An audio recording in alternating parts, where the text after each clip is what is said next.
Hello കൂട്ടുകാരെ, ഇതാണ് ഈ വർഷത്തെ പടവലം. ഇത് 3rd വീക്കിലാണ്. ഇപ്പം തൈകളാണ് ഈ വർഷം ഞങ്ങൾ നട്ടത്. മുട്ടുകളും പൂവുകളും ഒക്കെ ഉണ്ടായി തുടങ്ങിയിട്ടുണ്ട്. വളരെ നല്ല മനോഹരമായ പൂവാണ്. ഒരേ സമയത്താണ് നട്ടതെങ്കിലും പല ചെടികളും ചെറുതായിട്ട് നിൽക്കുന്നതേ ഉള്ളൂ.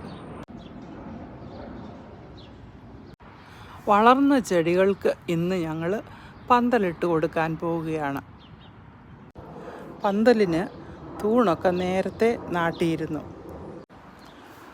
പിന്നെ കുറച്ച് ബാംബൂ സ്റ്റിക്കൊക്കെ നാട്ടി അതിലാണ് വള്ളികളൊക്കെ കെട്ടിയിരിക്കുന്നത്. പടവലത്തിന് ഇന്ന് ഞങ്ങൾ പന്തലിട്ടുകൊണ്ടിരിക്കുകയാണ്. വളർന്നിടം പന്തലയിലോട്ട് കയറുന്നു. ചെറുതായിട്ട് നിൽക്കുന്നതിന് പിന്നീട് പന്തലിട്ട് കൊടുക്കാം.